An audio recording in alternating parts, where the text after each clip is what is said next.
Kalau Ali Haidar mau lawan saya, bukan takut tapi nama saya Putra Abdullah bin Mahmud. Saya berasal daripada Malaysia. Ayah saya ada campuran dari Jordan dan mak saya berasal daripada Malaysia. So, satu keluarga saya fighter disebabkan Jordan Boy. Dia mulakan Muay Thai dulu. Usia dia dalam 19 ke 18 tahun. So, everyday saya yang akan teman dia pergi gym, and abang saya yang pertama akan hantar everyday. So, bila saya dekat gym tu, dia tanya saya, Putra, daripada kau duduk di kerusi, baik kau join aku sekali training. Kalau Ali Haidar mau lawan saya rasa kalau di boxing tu bukan takut tapi saya rasa saya punya level boxing tu belum lagi sampai tahap dia. Sebab saya pun baru lagi di dalam boxing arena. So kalau if dia nak lawan Muay Thai dengan saya or kickboxing, saya on. But if boxing, maybe he can give me like 1 years and boleh lawan sama Ali Haidar. So first saya tak tahu lagi saya nak lawan siapa, but sekarang dah dengar-dengar nama Kak Kacal yang timbul dalam Beyond 5. Mereka dah bilang Putra lawan sama Kak Kacal. So I think okay lah.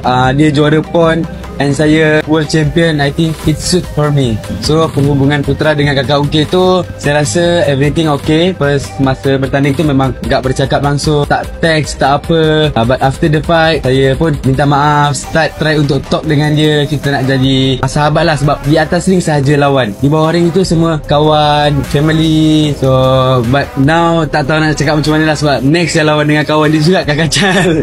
For my dream fight, I think Mung Ongen. Tapi saya rasa berat tak sama. Maybe kalau dia jump into 60 kg, I can fight him lah. That's my dream fight kalau untuk nak lawan dalam Indonesia punya fighting scene. So my goals in kickboxing tu ada satu, I want that ISKA World Champion belt. Challenge pun dah bagi hint dekat saya. Dia kata dia nak bagi saya jadi ISKA World Champion. But I will do my best untuk kickboxing scene lah. Sebab sebelum ni saya main Muay Thai. Kalau Muay Thai tak ada ISKA, Muay Thai hanya ada WBC, WMC. But my target, I want ISKA World Champion and WDC Muay Thai. For my biggest supporter sekarang, of course my wife and my family. Always kalau saya fight, tak pernah tak datang.